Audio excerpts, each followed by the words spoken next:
Everybody,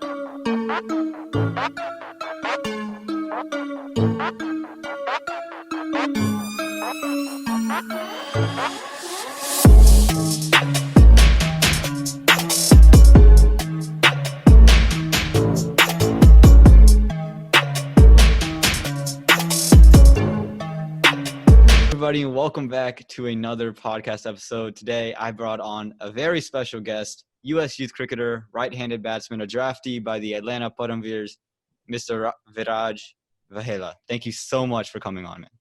Yeah, man, of course. Great to be here. My first real interview of any sort. So, yeah, let's get started. Happy you could be with me. How you been today? It's fine. Easy day. Looking forward to the long weekend. Yeah, I think we all are. So I like to start out with this question. It's just a nice question, get everyone introduced to you. So how would you introduce yourself to someone in terms of a cricketing sense? Like, what's your role? So I'm a top order batsman. I bat right-handed, as you mentioned. And I bowl a bit of leg spin as well. And yeah. So you talked about bowling leg spin. You didn't always bowl leg spin, did you? No, so actually I started off as a wicketkeeper. Even before that, I bowled medium pace. I think a lot of batsmen that I know used to do that, but now I'm bowling leg spin, and yeah, still primarily a batsman. Okay. So how'd you get into cricket initially? So when I was about 6, or actually I'll start from the beginning. When I was 5, my dad took me to the academy here, and I think they were watching some video of like analysis of cricket, and at that time I was really young. I was more about playing, so I didn't enjoy it, and I went back home. My dad took me back a year later. I think it was 2010 in the fall season, and I started enjoying it, so I started playing more, getting into the weekly sessions, and then obviously the 2011 World Cup came, and after that I think a lot of cricketers my age started playing, and that's when I started really getting into it. That's a great story. The 2011 World Cup, very inspirational for all of us. So again, you mentioned that you switched to leg spin. Why did you start bowling leg spin, and how has that process been? So I think when I was younger, I used to keep wickets, as I said, until just a few years ago, in fact. But in the nets, I would always bowl leg spin. I naturally just had a good leg break, and yeah, recently I've been batting in the top order, and I switched to just focusing mainly on my batting, but I've seen that my leg spin has come good in the past couple of years. So yeah, I'm starting to work on that as well. Okay. So you mentioned you're a top order batsman. Who have you modeled your batting game after? So batting wise, there's no one really that I modeled my personal batting off of. I can tell you that my role model is MS Dhoni, but I don't think I've really picked up too much of him from a batting perspective, more of like the mental side of the game and the strategical side of the game, how he's able to stay calm under pressure and how he's able to take the game long. That's something that I've really tried to pick up into my batting as well. Yeah, so you mentioned MS Dhoni. How do you feel about his retirement? It was obviously sad. I was actually in the middle of tutoring, and I found out, and I got emotional. But yeah, I mean, I'm looking forward to seeing him play in the IPL. Mm-hmm. So who would you credit your success to? Because obviously you've been successful in the domestic circuit. That's why you're here in the minor league. So who would you credit that success to? It's a tricky question. A lot of people, but I think the main source of my credit has to go to my parents. They've supported me since I was little, and I think wherever I am today, 80% of it is because of my parents, and only 20% of it is because of my work and my talent or whatever it is. I think they've spent a lot of money, a lot of time, a lot of hard work into me, more than I have myself. So definitely my parents. Well, you said your talent. I have personally seen him bat. I've been at point watching him bat. It's a very active position when Viraj is batting, and trust me, he is a very talented player. But I found the greatest video of you. My name is Viraj Vaghela. I'm 8 years old. I'm in 3rd grade. I'm a right-hand batsman, a wicket-keeper, and I bowl right-arm medium pace. You do a Google search of your name and you find everything. And it seems that, that video, and you also had your own YouTube channel that you ran for a while. What was that like? So the YouTube channel wasn't much. It was just a few, I was just bored at home, and I just started doing a bit of content. But I'll talk about the video that you're talking about. So when I was 8, so maybe 2012, we started, I think the local academy here started YouTube channel, and they wanted me to go over the basics of front foot and back foot defense. So that was a lot of fun because I had been playing for a couple of years then, and I was always a very social, outgoing person. I really wanted to do it, and yeah, it was just something that's been a good memory since then. So you obviously aren't camera shy. You just said you're a social, outgoing person. You've been on camera since, I guess, 8 years old. You had your own YouTube channel. How do you think that like plays a part into now where you're in the minor league and these games are nationally televised? What do you think that fact of you've been on camera before, how do you think that plays a role into the pressure of being on camera now in these big stages? Well, I don't really feel personally, I don't feel it's going to be too big of an issue playing under camera. And I treat every game like a normal game would be. But you mentioned about me being social and outgoing. One thing is for sure, now getting an opportunity to play in such a big league is I will definitely pick up from everything possible and learn from anyone. I always like try to learn from wherever it comes from, take all advice in. And yeah, that's something that I'm really looking forward to. There's some big names that we'll be playing with and against. So I'm looking forward to taking in a lot of knowledge. So who are you most looking forward to like talking to in the minor league? Well, I was obviously drafted on the Param Veers, and our national player is Steven Taylor. He's one of USA's most successful batsmen and bowler for that matter. He's led the country before, and he's a very good player, homegrown talent. So he's someone that I really want to talk about how his starting from when he was around my age, because he was already playing for the nation by my age, and I want to know how he progressed to become one of our best talents.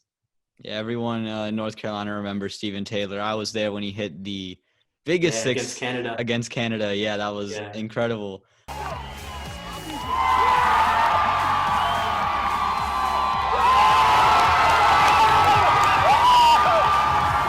That's not a bad person to go out there and talk to. Is there a specific bowler you're looking forward to facing or that you really want to go out there and play?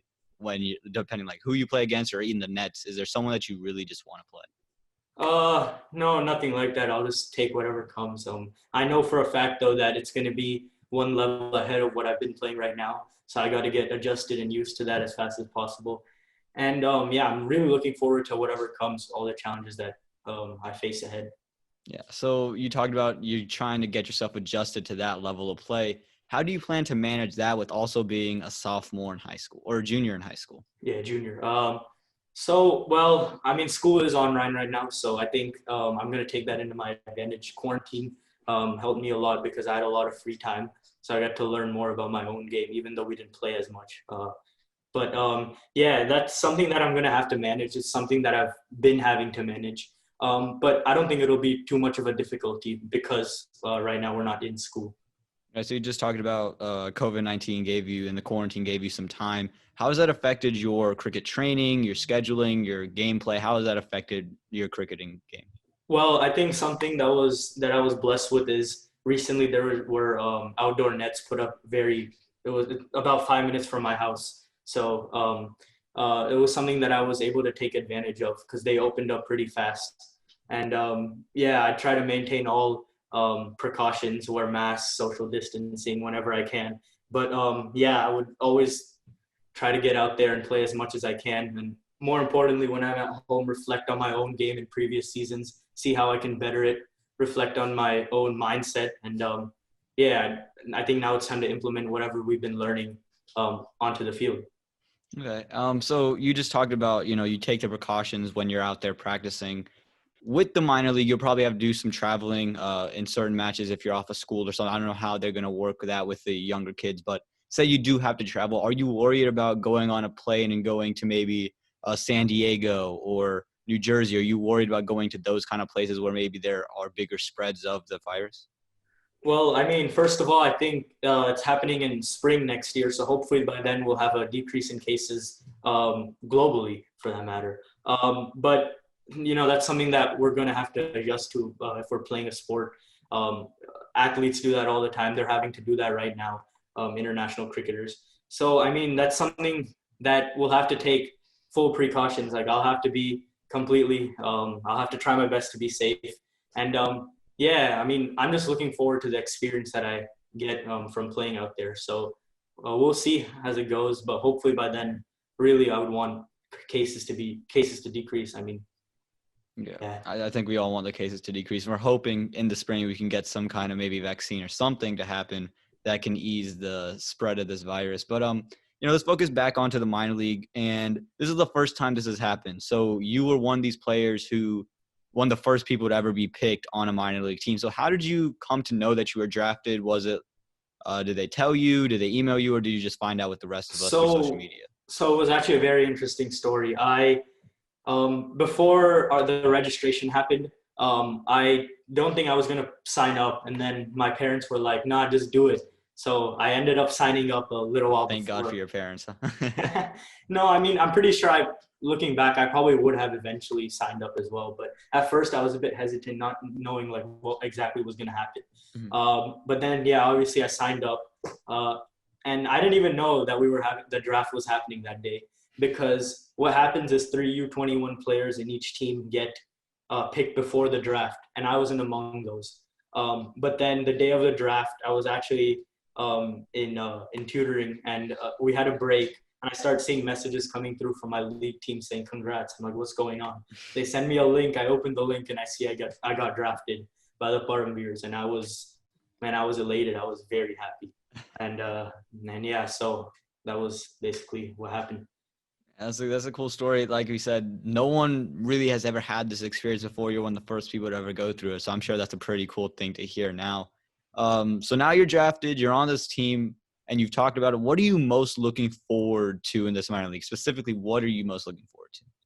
Man, I'm just looking forward to the competitiveness of cricket that we're going to get to play.